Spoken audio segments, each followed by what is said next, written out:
नमस्कार, स्वागत आप सभी का। आप सबने देखा होगा कि आपके पास जब फ़ोन आते हैं और उस पे स्पैम लिखा हुआ आता है और 1800 से शुरू होती है वो कॉल, तो हम उसको बिना कुछ सुने ही काट देते हैं। बार-बार जब कॉल आती है, हो सकता है कि आपने कुछ लोन लिया हो, उसकी ईएमआई का हो, सरकार की कोई इन्फॉर्मेशन का हो, सब चीज़ों का हो। और जो फर्जी स्कैम जो होता है, उन सब के कॉल 1800 से पहले आते थे, लेकिन अब ट्राई ने क्या किया है, चेंज कर दिया है इस सीरीज़ को और इस सीरीज़ को 1600 से शुरू कर दिया है। और सरकार ने इस चीज की आपको यानी कि ट्राई को क्या दे दी, अथॉरिटी दे दी है कि अब जो भी कॉल आएंगे, सरकार की स्कीम्स हो, बैंक की रिकवरी हो, जितने भी चीजें हो, इन सब के लिए अब क्या होने वाला है, 1600 से आपके पास आई थिंक कॉल आना शुरू भी हो चुका होगा। क्या है ये ट्राई की सीरीज, नंबर सीरीज, इस पर अपन चर्चा करते हैं। क्योंकि देखो, परीक्षा हमारा अथाह सागर है, उसमें से कहीं से कोई भी क्वेश्चन आ सकता है, तो इस चीज के बारे में भी हमें जानकारी लेना जरूरी है। चर्चा में क्यों है? क्योंकि 10 अगस्त को ट्राई ने टेलीकॉम कंपनियों के लिए एक नया निर्देश क्या किया, जारी किया। और वो नया निर्देश क्या था कि अब आप कौन सी सीरीज का उपयोग कर सकते हैं, 1601 सीरीज का उपयोग कर सकते हैं, जिसका कोई ना कोई तो उद्देश्य होगा। एक तो उद्देश्य होगा स्पैम जो कॉल होती है, यानी जो फर्जी कॉलें आती हैं उन पर, और जो टेलीकॉम आधारित जो धोखाधड़ी पर रोक लगाना। सवाल है कि सबसे पहले 1800 से कॉल आती थी और कहते थे कि हम फलाने बैंक से बोल रहे हैं, ये बैंक से बोल रहे हैं। इन सारी चीजों से क्या हो रही थी, लोगों के साथ बहुत बड़ा स्कैम हो रहा था, धोखाधड़ी हो रही थी। और इसी धोखाधड़ी को रोक लगाने के लिए ग्राहकों को वास्तविक सेवा कॉल और संदिग्ध फर्जी कॉल के बीच में अंतर करने में मदद मिलेगी। क्योंकि अब सरकार कह रही है कि हमारी तरफ से या बैंक की तरफ से कोई कॉल आएगी तो वो 1600 से आएगी, है या नहीं है। और उनकी तरफ से जो कॉल आ रही थी वो कौन सी आ रही थी, 1800 से आ रही है। तो यानी कि जो भी एनबीएफसीज हैं, उन एनबीएफसीज यानी कि जो बैंक का कॉर्पोरेशन सेक्टर है, वो अब 1600 से आपको कॉल करेगा। आपने अगर क्या लिया है उनसे, लोन वगैरह कुछ भी लिया है, रिकवरी की कोई बात हो, तो अब आपके पास कॉलिंग कहां से आएगी, 1600 से आएगी। इससे उपभोक्ता और विश्वास व डिजिटल सुरक्षा को बढ़ावा मिलेगा। सीधी सीधी बात है।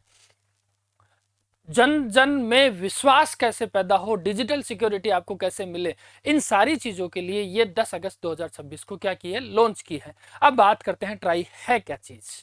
तो हम बात करते हैं कि भारतीय दूरसंचार नियामक प्राधिकरण, इसका फुल फॉर्म आपको पता होना चाहिए, telecom regulatory authority of India.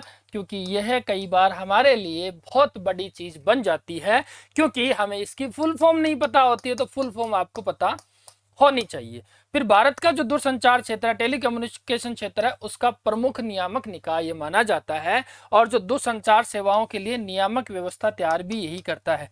Rule and regulation, सीधी सीधी बात है कि जो भी आपके मोबाइल के रिचार्ज हैं, उनकी कम्युनिकेशन सिस्टम है, इन सब के लिए रूल एंड रेगुलेशन ट्राई तैयार करती है। और उपभोक्ता के कौन से हित हैं, वो अलग बात है कि आपसे अब रिचार्ज के पैसे ज्यादा लिए जा रहे हैं, क्योंकि जो जितनी भी कंपनियां हैं वो कुछ भी ले सकती हैं, वो अलग मैटर है। लेकिन आपके लिए जरूरी है कि आपके हितों की रक्षा करना इनका क्या है, फर्ज है। टेलीकॉम कंपनियों के लिए नियम और निर्देश जारी करना। कौन से नए नियम हो, अब अगर हो सकता है ऐसे कह दे कि 399 का रिचार्ज 299 का हो जाएगा, कोई गारंटी नहीं है, लेकिन ट्राई कर सकती है। और स्पैम और अनचाही जितने भी आपके जो व्यवसायिक सार्वजनिक गतिविधियों की नियमन है उसकी बात करता है, तो उसकी निगरानी रखता है कि क्या आपसे कोई भी बात हो रही है वो सही हो रही है या नहीं हो रही है। सवाल है इसकी स्थापना कब होती है, तो 1997 में इसकी स्थापना होती है, ये आपको ध्यान रखना है। दो नाम चीजें, रूल एंड रेगुलेशन डिसाइड करना, नियम निर्देश बनाना, इसके अलावा आपकी हितों की रक्षा करना, संचार गतिविधियों का, व्यवसायिक जो संचार गतिविधियां हैं उनके ऊपर क्या रखना, निगरानी रखना। और इसकी फुल फॉर्म आपको याद रखना है क्या, telecom regulatory authority of India, जिसकी स्थापना 1997 में होती है। अब 1601 की सीरीज क्या है, तो 1601 की सीरीज है ट्राई द्वारा निर्धारित विशेष एक नंबर सीरीज है, जिसका उपयोग देखो निर्धारित सेवा, लेन देन संबंधी कॉल्स के लिए किया जाएगा। यानी कि सरकार आपके लिए कोई सेवा ला रही है उसके लिए, या हम ऐसी कोई बात करें कि कोई लेन देन से रिलेटेड बात हो, उसके लिए इसको किया जाएगा, जिसका उद्देश्य है ग्राहकों को कॉल के सोर्स की पहचान में सहायता देना।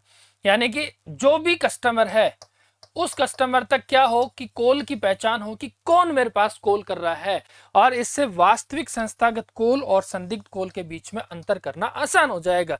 आपको कोई स्पैम कॉल हो, या हो सकता है कि कोई बैंक का ही कोई रियल कॉल हो, इन दोनों में क्या हो जाएगा, अंतर करना एक बहुत बड़ी आसान हो जाएगा। अर्थात इसका उद्देश्य है आप पहचानो, विश्वास करो और खुद की क्या करो, सुरक्षा करो। फिर हम बात करते हैं किसके लिए लागू होता है। बहुत अच्छी चीज है, ध्यान रखना है 1601 सीरीज जो ट्राई ने दी है वो गैर एनबीएफएसआई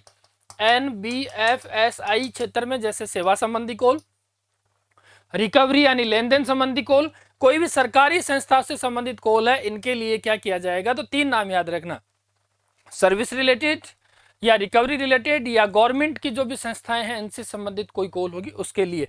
अब बीएफएसआई का अर्थ क्या है कि banking, financial service and insurance से संबंधित कॉल है, ये आपको ध्यान रखना है। इससे रिलेटेड कोई भी कॉल होगी तो आपको स्टार्टिंग में 1601 लिखा होगा, पीछे कोई भी सर्विस हो सकती है। क्यों आवश्यकता पड़ी, क्योंकि स्पैम और फर्जी कॉल की समस्या ज्यादा बढ़ने लगी। आज मोबाइल में हर कोई उपयोगकर्ता की बड़ी संख्या में अलग अलग प्रकार की कॉल्स का सामना करना पड़ता है। अगर आपको इन कॉल्स का सामना करना है तो आप क्या करें, एक किसी भी एप्लीकेशन से लोन ले लें और उसके बाद में आप देखना आपके पास इतने अनाप शनाप कॉल आने वाले हैं जिनकी कोई नहीं है। अनचाही कॉल, फर्जी सेवा कॉल, धोखाधड़ी वाली कॉल, पहचान छिपाकर कॉल, टेलीकॉलिंग मार्केटिंग, हर कोई इतनी कॉल करने वाला है। तो इस कॉल से बचने के लिए क्या होगी, 1601 नंबर की सीरीज बहुत कारगर साबित होगी। टेलीकॉम धोखाधड़ी क्या होती है, तो आप जानते हो कि टेलीकॉम बेस्ड जो फ्रॉड है वो हो सकता है कि आपके पास कॉल आए कि फर्जी केवाईसी, आपकी केवाईसी नहीं है, आप एक काम कीजिए, ये आपके आधार नंबर बताइए, आधार पे ओटीपी आएगी, तो आप जा सकते हैं। बैंक बनकर या सरकारी अधिकारी बनकर आप कॉल कर सकते हैं कि मैं एसबीआई का मैनेजर बोल रहा हूं, आपके खाता कभी भी बंद हो सकता है और आप ऐसे ऐसे ये चीज दो, ओटीपी बताओ, तो आपका खाता खाली हो सकता है। फर्जी सेवा समाप्ति की चेतावनी, एटीएम बंद होने वाला है साहब आपका, आपकी इंश्योरेंस खत्म होने वाली है, आपकी गाड़ी ये जब्त हो जाएगी, आप ये चीज बताओ, तो आपका खाता जा सकता है। और ये तो खूब चला होगा कि सर आपके 1 करोड़ रुपए की लॉटरी लगी है और आप एक काम कीजिए, इस खाते पे 25,000 रुपए डाल दीजिए और आपकी 1 करोड़ रुपए की लॉटरी है। आप में से कोई समझदार है वो कहते होंगे भाई साहब 25,000 काट के बाकी दे दे, मेरे को तो नहीं चाहिए। और कुछ लोग ओटीपी मांगते हैं कि सर आपके नंबर पे एक ओटीपी आया है और इस ओटीपी के बाद में आपका सब चीजें ओके हो जाएगी। तो ये चीजें क्या है, टेलीकॉम बेस्ड फ्रॉड है जिससे आदमी को आर्थिक नुकसान हो सकता है, व्यक्तिगत जानकारी की चोरी हो सकती है, पहचान की चोरी हो सकती है और साइबर अपराध में क्या हो सकती है, वृद्धि हो सकती है। अब ये मदद कैसे करेगी, ये मदद करेगी कि एक संस्था है जो क्या कर रही है, 1600 नंबर 1 की सीरीज कर रही है जारी, और किसको दे रही है, ग्राहक को। तो ग्राहक इस सीरीज से आने वाली कॉल की पहचान कर लेगा कि हाँ ये किसी ना किसी रिकवरी का गोल हो सकता है, ये किसी ना किसी बैंक का गोल हो सकता है, ये किसी ना किसी इंश्योरेंस का गोल हो सकता है। वास्तविक कॉल के लिए विश्वसनीयता बढ़ जाएगी, ऐसे कोई नंबर की पहचान आसान हो जाएगी कि सर ये पहचान क्या करना चाह रही है, तो आप देखेंगे कि ये सारी पहचान आपको परेशान करना चाह रही हो।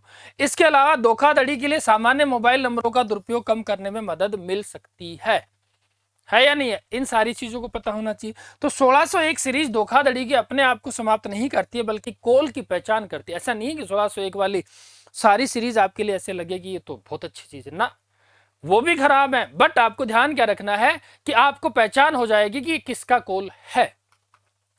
अब इसमें स्पैम कॉल क्या होती है कि ऐसी अनचाही कॉल जो उपयोगकर्ता की इच्छा के बिना बार बार बड़े पैमाने पे आती है, जैसे बार बार कोई प्रचार कर रहा हो, टेलीकॉमिंग मार्केटिंग हो, है ना, फर्जी ऑफर हो, संदिग्ध वित्तीय प्रस्ताव हो, धोखाधड़ी हो। इसमें भी वही है, आपको मानसिक परेशानी मिल सकती है, समय की बर्बादी हो सकती है, आर्थिक नुकसान हो सकता है, साइबर धोखाधड़ी आपके साथ हो सकती है, ये भी आपको ध्यान रखना है।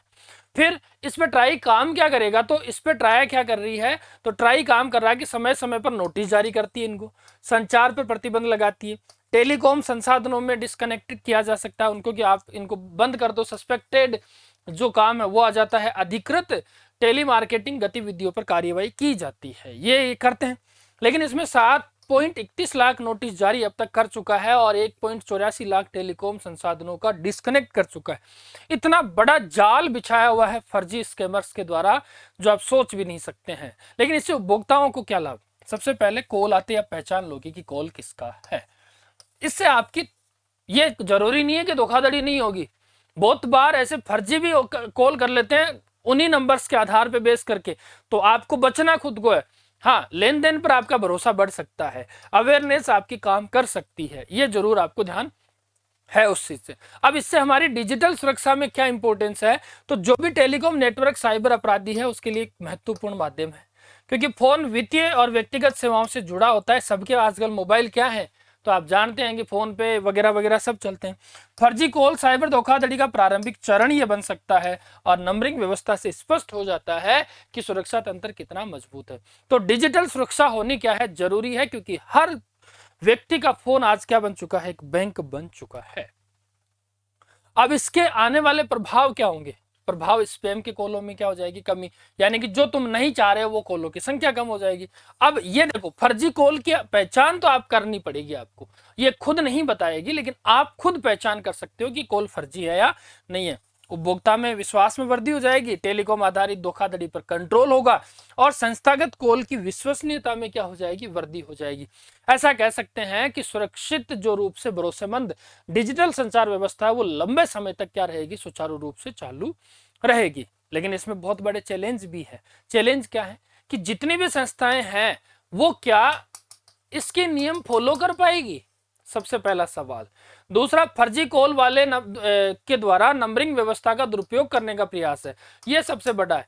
भाई जो भी 1800 वाले थे वो अब किस पे आ जाएंगे, ट्रांसफर हो गए 1601 पे आ जाएंगे, और ये सबसे बड़ा गंदा सवाल आ जाएगा वापस कि ये तो वही चीज आ गई। सरकार चाह रही थी कि हम स्कैमर्स को क्या करें, लगाम लगाएं, लोगों के प्रति क्या हो, विश्वास हो, लेन देन के प्रति विश्वास हो, लेकिन इसका तो दुरुपयोग हो सकता है ना।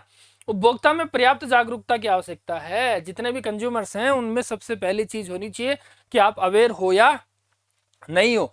नए प्रकार के साइबर धोखाधड़ी में लगातार क्या हो रहा है, विकास हो रहा है, जिससे टेलीकॉम कंपनी और जो नियामक के बीच में समन्वय की आवश्यकता है, जोखिम है।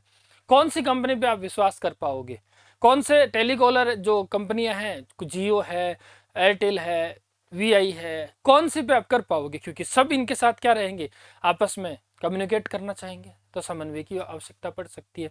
आने वाले समय में क्या हो सकता है, उपभोक्ता जागरूक हो सकता है, टेक्निकल जो अवेयरनेस है, निगरानी वो रखनी होगी, तुरंत प्रभाव से शिकायत की व्यवस्था होनी जरूरी है, केवाईसी आपकी अच्छी खासी हो और नियामक समन्वय आपके बीच में क्या हो, ज्यादा हो, ये आपको ध्यान रखना है। सवाल एग्जाम की दृष्टि से क्या है, ट्राया की फुल फॉर्म आपको पता होना चाहिए, ट्राई है ये, note ट्राया, telecom regulatory authority of India, स्थापना 1997 में, नई सीरीज 1601 है। क्यों बनाई है, क्योंकि स्पैम और टेलीकॉम धोखाधड़ी पर नियंत्रण से बचने के लिए निर्धारित सेवा और लेन देन संबंधी ये क्या है, तो आपकी ध्यान रखना उपयोग में है। कौन सी, बैंकिंग, फाइनेंशियल सर्विस और इंश्योरेंस संबंधी काम आता है। 2025 में नोटिस 7.31 लाख, डिसकनेक्टिविटी 1.84 लाख। तो अब कोई भी कॉल आए तो 1601 से आए तो उसको आप क्या कर सकते हैं, पहचान कर सकते हैं। ये था ट्राया की क्या, अगर बात करें नई 1601 की सीरीज, एग्जाम में पूछी जा सकती है, मेंस में भी लिखा जा सकता है, क्योंकि अगर ये बात करें तो टेक्निकल जो अपना पार्ट है टेक्नोलॉजी वाला, उसमें से सवाल आ सकता है। तो आप भी अवेयर रहे, लोगों को भी अवेयर करें, इसलिए ज़्यादा से ज़्यादा इस वीडियो को लोगों तक शेयर करें। मिलते हैं नेक्स्ट क्लास में, थैंक यू।